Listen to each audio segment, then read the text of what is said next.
അമ്മോ, കല്യാണം കഴിഞ്ഞതിന് ശേഷം നീ എങ്ങനെ ഉണ്ടാവും ഞാൻ ചിന്തിച്ചിട്ടുണ്ടായിരുന്നു. വീട്ടിൽ ഇന്നൊരു റൗഡി ബേബി കൂടി റെഡി ആവുന്നുണ്ട്. പാവമാണ് ചേച്ചി, അത് വെറും കുട്ടിയാ. ഇതിപ്പോ ഞാനായിരുന്നെങ്കിൽ ഇവിടെ വന്നവരെ എല്ലാരെയും കൂട്ടി സുജാതാന്റെ എന്നോട് ഇങ്ങനെയൊക്കെ പറഞ്ഞു എന്ന് പറഞ്ഞ വലിയ പ്രശ്നമാക്കിയേനെ. അയ്യോ, വെറുതെ ഇരിക്കാമോ. വീട്ടിൽ വരുന്നവരെ അങ്ങനൊന്നും ചെയ്യാൻ പാടില്ല. ഒന്ന് പോ ചേച്ചി. അന്ന് അവരുടെ വീട്ടിലെ ഫംഗ്ഷന് പോയപ്പോ 2 ഗ്ലാസ് കൂടുതൽ ജ്യൂസ് കുടിച്ചു എന്ന് പറഞ്ഞ എന്തൊക്കെയാ അവര് പറഞ്ഞേ? എത്ര ആൾക്കാരോട് പോയി പറഞ്ഞു എന്നറിയാമോ അത്? എന്റെ എന്ത് കാര്യമാണേലും ഡയറക്റ്റ് ആയിട്ട്, കണക്കുകളൊന്നും ബാക്കി വെക്കുന്ന ആളല്ല ഞാൻ. നീ അങ്ങനെ തന്നെയാ. നന്നായി, അവര് നിന്റെ കയ്യിൽ കിട്ടാതെ രക്ഷപ്പെട്ടല്ലോ. നീ ഇനി ഇവിടെ ഉള്ളത് ഒരു ദിവസം, ഓരോ മിനിറ്റും എൻജോയ് ചെയ്യണം. അയ്യോ, തമാശക്ക് പറഞ്ഞതാ. വാ, നിന്നെ മെഹന്തിക്ക് റെഡിയാക്കാം. ഞങ്ങള് വന്നല്ലോ അല്ല ശരിയാക്കാൻ.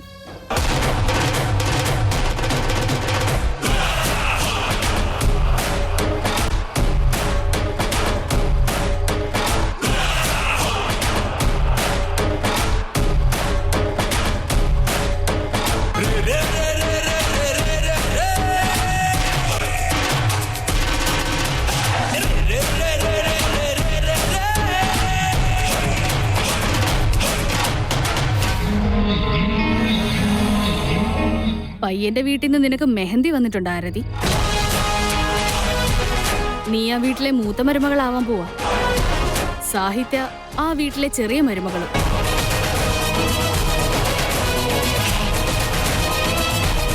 സോ അവളുടെ അടുത്ത് നിനക്ക് വേണ്ടി മെഹന്തി അയച്ചു കൊടുത്തിട്ടുണ്ട്.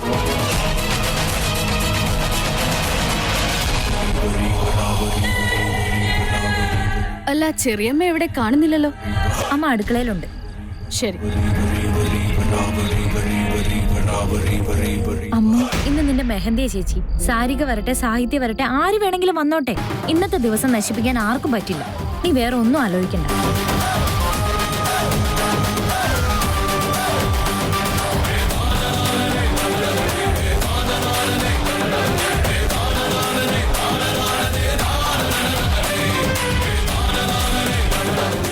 സുജാത ആന്റിക്ക് നീ ക്ലാസ് എടുക്കുന്ന പറഞ്ഞിട്ടുണ്ടായിരുന്നു. വളവളാന്ന് പറഞ്ഞു. പക്ഷെ നീ ഞങ്ങൾ എല്ലാവരെക്കാളും സോഫ്റ്റ് ആണമ്മോ.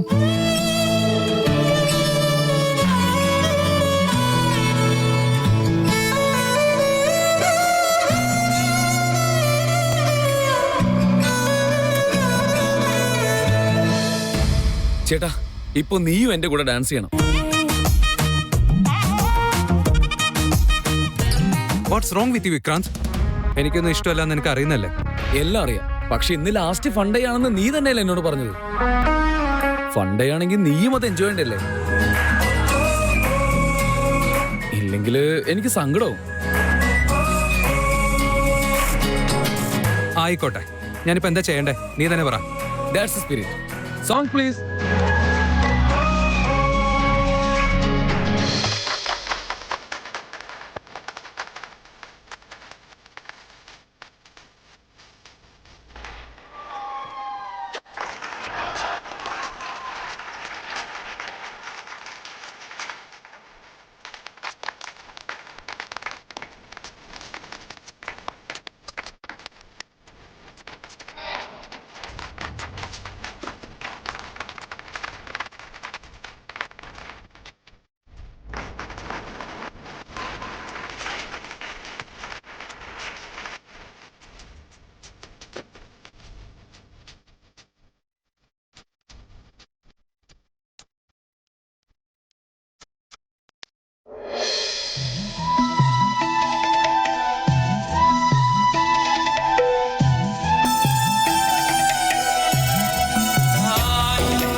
താങ്ക് യു ചേട്ടാ, താങ്ക് യു സോ മച്ച്. നീയാണ് എന്റെ കല്യാണം നടക്കാനുള്ള മെയിൻ റീസൺ. നീ എന്റെ കൂടെയില്ലായിരുന്നെങ്കിൽ എന്റെ സ്വപ്നമെല്ലാം വെറും സ്വപ്നമായിട്ടിരുന്നേ.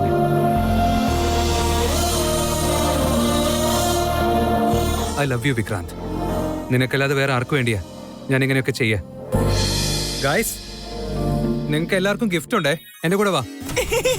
ബോസ് എനിക്കോ എല്ലാരും ഒന്ന് പറഞ്ഞ താനും അതിൽ പെട്ടില്ലേ, നടക്കണോ?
എനിക്കിപ്പോ നിന്നെ നന്നായിട്ട് മിസ് ചെയ്യുന്നുണ്ട്.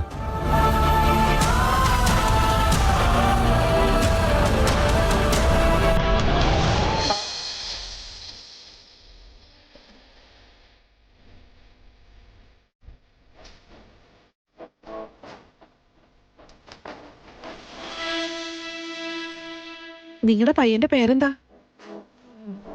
വിക്രാന്ത് മേനോൻ.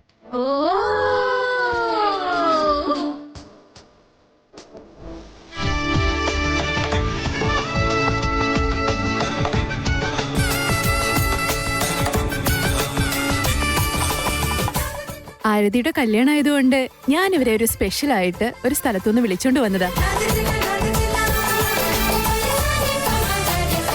താങ്ക് യു സാഹിത്യ. അന്ന് ഓഫീസില് നിന്റെയും വേദാന്തിന്റെ ഇടയില് എന്തോ ഉണ്ടെന്ന് തെറ്റിദ്ധരിച്ചാണ് അന്ന് ഞാൻ അങ്ങനെ സംസാരിച്ചത്. ഐ എം സോറി അമൂല്യ. പക്ഷെ പിന്നീടാണ് എനിക്ക് മനസ്സിലായത് നീയും അവരും ജസ്റ്റ് ഗുഡ് ഫ്രണ്ട്സ് ആണെന്ന്.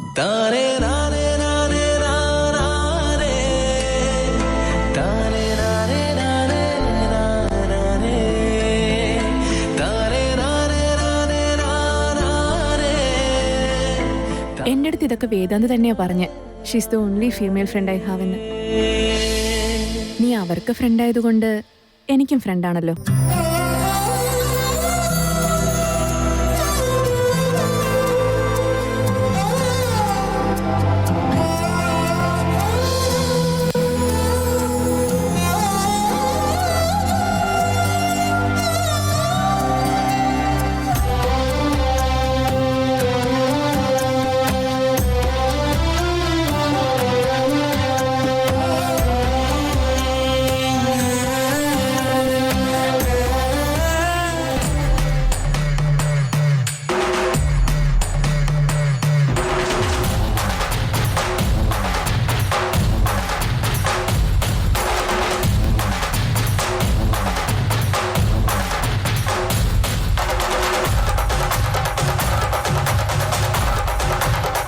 വിചാരിച്ച കാര്യങ്ങളൊക്കെ ശരിയായിട്ട് തന്നെ നടക്കുന്നുണ്ട്. വേദാന്തിന് ഇവളോട് ഒരു സ്നേഹമില്ലാന്ന് അവളുടെ മനസ്സിൽ കുത്തി നിറയ്ക്കണം. It's happening.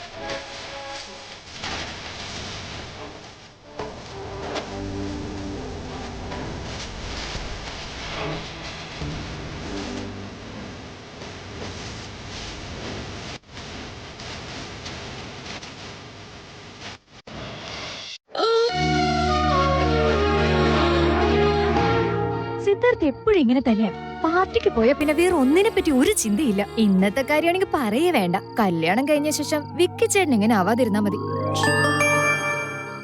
വിക്കി ചേട്ടനോ?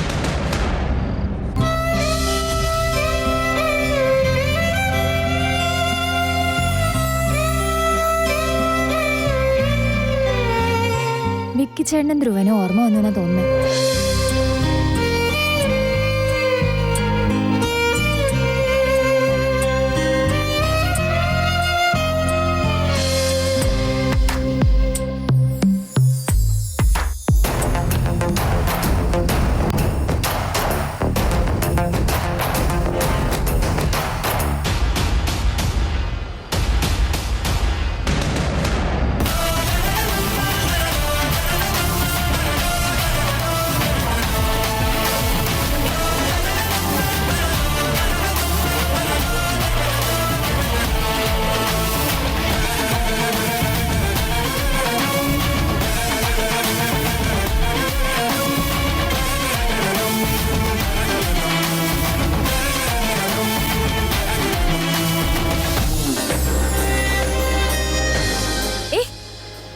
എന്താ ജിമ്മിൽ പോകുന്നുണ്ടെന്ന് കരുതി ഇത് എടുക്കാൻ പറ്റുമോ? അയ്യോ, ഒന്ന് പതുക്കെ പറ. കുഴപ്പമില്ല, ഞാൻ തന്നെ വെക്കാം.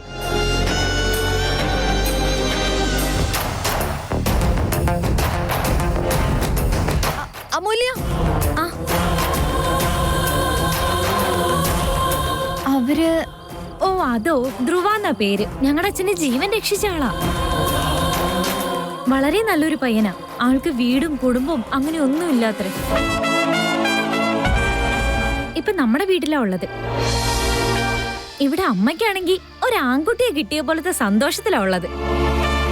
ഓ, ഞാൻ ചേച്ചി അവർക്ക് പരിചയപ്പെടുത്തി കൊടുത്തില്ല അല്ലേ? ഒരു മിനിറ്റ് നിക്കേ. വേണ്ട അമൂല്യ, കുഴപ്പമില്ല. അവന് നിങ്ങൾക്കാ പരിചയമില്ലാത്ത എനിക്കുണ്ട്.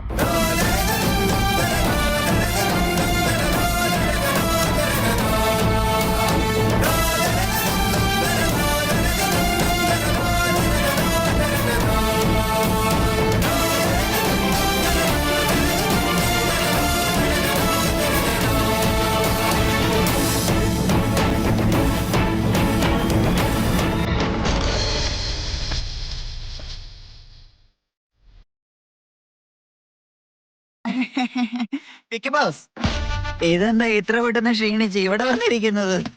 നാളെ നിങ്ങൾ അങ്കിളായി മാറും. എന്ത് അങ്കിള്? ബാച്ചലർ അല്ലെങ്കിൽ പിന്നെ അങ്കിളല്ലേ ബോസ്? ഇന്നാണ് നിങ്ങളുടെ സ്വാതന്ത്ര്യത്തിന്റെ അവസാന ദിനം. പിന്നീട് ഒരിക്കലും നിങ്ങൾക്ക് ഈ സ്വാതന്ത്ര്യം തിരികെ കിട്ടത്തേയില്ല. എടോ സുമേഷ്, നിനക്ക് ഏതാണ്ട് 3 കല്യാണം കഴിഞ്ഞ എക്സ്പീരിയൻസ് ഉള്ള പോലെയുള്ള പറയുന്നത്. കല്യാണം കഴിച്ചവരുടെ കഷ്ടപ്പാട് മനസ്സിലാക്കാൻ നമ്മൾ സ്വയം കല്യാണം കഴിക്കണമെന്നില്ലല്ലോ ബോസ്, അല്ലേ? അപ്പുറത്തും ഇപ്പുറത്തും താമസിക്കുന്നവരെ കണ്ട് മനസ്സിലാവുമല്ലോ നമുക്ക്. അടുത്ത വീട്ടിലെ അങ്കിളുമാരൊക്കെ മക്കളെ സ്കൂളിൽ വിട്ടിട്ട് കറണ്ട് ബില്ലും അടച്ച് തിരിച്ച് വീട്ടിലേക്ക് പച്ചക്കറി വാങ്ങിക്കൊണ്ട് പോകുന്നത് കാണാം. അതിനേക്കാളും വലിയ എക്സാമ്പിൾ വേണോ? ഏയ് സുമേഷ്, ഇതുകൊണ്ടാണ് ഞാൻ നിന്നോട് പറഞ്ഞത് ഒരളവിൽ കുടിക്കാൻ. കുടിക്കുന്നതിന് എന്ത് ലിമിറ്റാ ഉള്ളത് സിദ്ധാർത്ഥ് സാറ്? ബാച്ചിലർ പാർട്ടി എന്ന് പറഞ്ഞാൽ തന്നെ അൺലിമിറ്റഡ് ഫുഡും അൺലിമിറ്റഡ് കള്ളും എന്നാ അതിന്റെ അർത്ഥം. അവസ്ഥ. Siddharth, all good? All good. Tension. ഇവനെ കൊണ്ട് എന്താടോ ഇതൊക്കെ? ഇങ്ങ് വന്ന് ഇവിടെ ഇരിക്കും. Vikrant, this is for you, important. ചേട്ടാ, ഞാൻ ഒരുപാട് ഹാപ്പിയാണ്. അതങ്ങനെ കുടിച്ചു കളയാൻ എനിക്ക് താല്പര്യമില്ല. I am good. I M so proud of you. ഇപ്പൊ നല്ല കുട്ടിയായല്ലോ.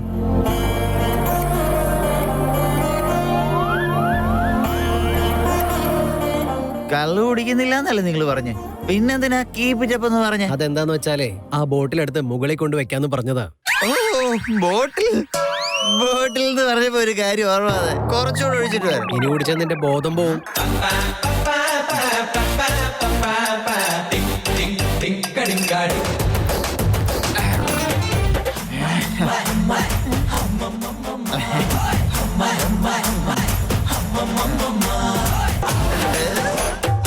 ഇപ്പൊ ഈ ആന്റിയെ കാണാൻ എന്റെ മീനാക്ഷിയെ പോലെ തന്നെ ഉണ്ട്.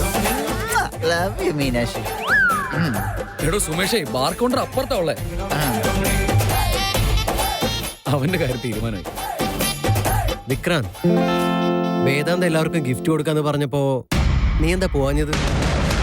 ധ്രുവയെ ഓർമ്മ ഒന്നളിയാ.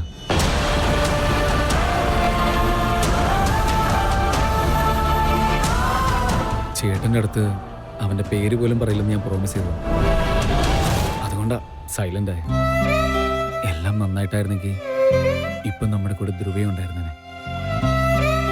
അവര് പ്ലേ ചെയ്ത പാട്ടില്ലേ, അത് ഞങ്ങളുടെ ട്രേഡ് മാർക്ക് സോങ് ആയിരുന്നു അറിയാം. അവനോട് ഉണ്ടായിരുന്നെങ്കിൽ ഞാനും ചേട്ടനും ധ്രുവയും കൂടെ എല്ലാരും ചേർന്ന് എന്തോരം എൻജോയ് ചെയ്യുന്നറിയോ. എനിക്ക് പെട്ടെന്നല്ല ഓർമ്മ വന്നു. ഡോണ്ട് വറി, എല്ലാം ശരിയാവും. നീ ഇപ്പൊ കല്യാണ ചെറുക്കനാ, അത് മറക്കണ്ട.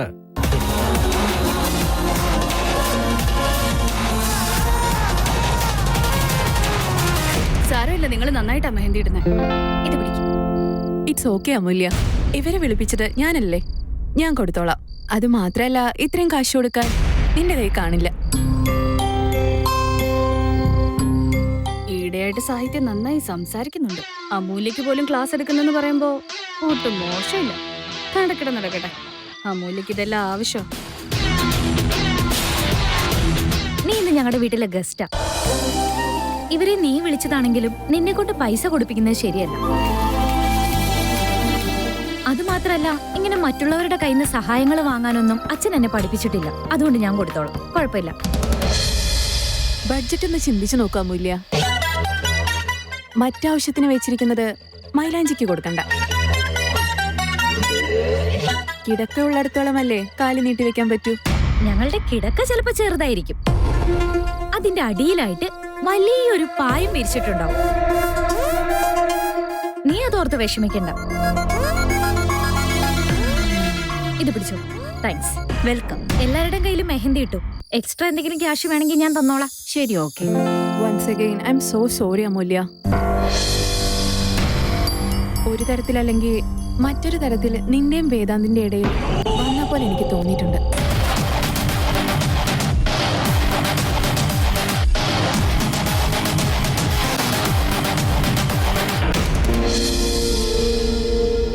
വിക്രാന്ത്, എനിക്ക് നിന്നോടൊരു കാര്യം പറയാനുണ്ട്. അത് ലൈഫ് ടൈം നീ ഓർക്കണം. എന്താണ് ചേട്ടാ? എസ്പെഷ്യലി ആരതി നിന്റെ ജീവിതത്തിലേക്ക് വന്ന നീ ഈ കാര്യം ഒരിക്കലും മറക്കാൻ പാടില്ല. ആ ശരി ചേട്ടാ, ഞാൻ ഒരിക്കലും മറക്കില്ല. അതെന്താണെന്ന് പറ.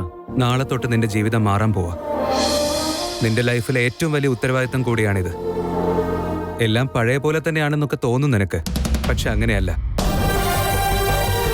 ആരതി നീയാണ് എല്ലാം എന്ന് വിശ്വസിച്ച് മറ്റെല്ലാം ഉപേക്ഷിച്ച് നിന്റെ കൂടെ വരിക. അതുകൊണ്ട് നാളെ തൊട്ട് നിന്റെ കാര്യം മാത്രമല്ല, ആരതിയുടെ കാര്യം കൂടെ നോക്കണം. അവളുടെ ആഗ്രഹങ്ങളും സ്വപ്നങ്ങളും സന്തോഷങ്ങളും എല്ലാം നാളെ തൊട്ട് നിന്റെ ഉത്തരവാദിത്വമാണ്. എനിക്കറിയാം ചേട്ടാ, ഞാൻ അവളെ നന്നായിട്ട് നോക്കിക്കോളാം. ഈ നന്നായി നോക്കുന്നുള്ളതിന് പെർഫെക്റ്റ് ഡെഫിനേഷൻ ഒന്നുമില്ല Vicky. Time to time, place to place, person to person, അതെല്ലാം മാറിക്കൊണ്ടിരിക്കും. അവളെ കംപ്ലീറ്റ് ആയി സാറ്റിസ്ഫൈ ചെയ്യാൻ ചിലപ്പോൾ നിനക്ക് കഴിഞ്ഞില്ലെന്ന് വരും. പക്ഷെ അവൾക്ക് ഇഷ്ടമല്ലാത്ത ഒരു കാര്യവും നീ ഇനി മുതൽ ചെയ്യരുത്. ആ രീതിയിൽ വേണം നീ അവളെ നോക്കാൻ. എനിക്ക് പെണ്ണുങ്ങളെ ഇഷ്ടമല്ലായിരിക്കും, പക്ഷെ എനിക്ക് ഒരുപാട് ബഹുമാനമുണ്ട്. അവരെ പോലെ സ്നേഹിക്കാനും കഷ്ടപ്പെടാനും പരിശ്രമിക്കാനും ത്യാഗം ചെയ്യാനും ഒക്കെ ഒരാണിനെ കൊണ്ടും സാധിക്കില്ല. ഇതിന്റെ ഏറ്റവും വലിയ ബെസ്റ്റ് എക്സാമ്പിള് നമ്മുടെ സ്വന്തം അമ്മയാണ്. നീ പറയുന്നതെല്ലാം ശരിയാണ് ചേട്ടാ. അത് മാത്രമല്ല വിക്കി, ഇത്ര നാളും ആരതിയെ പൊന്നുപോലെ നോക്കാൻ അവളുടെ അച്ഛനും അമ്മയും ഉണ്ടായിരുന്നു. അവർക്ക് അവളാണ് എല്ലാം. പക്ഷെ കല്യാണം കഴിഞ്ഞ അതേ പെൺകുട്ടി നമ്മുടെ വീട്ടിലേക്ക് വരുമ്പോ നമ്മുടെ വീട്ടിൽ ചിലപ്പോൾ അങ്ങനെ ആയിരിക്കണമെന്നില്ല. ഒരു പെൺകുട്ടി കല്യാണത്തിന് മുമ്പ് അവളുടെ ഇഷ്ടത്തിനാ ജീവിക്കുന്നത്. കല്യാണം കഴിഞ്ഞ ശേഷം അവൾ വേറെ ആൾക്കാരുടെ ഇഷ്ടത്തിന് ജീവിക്കാൻ തുടങ്ങും.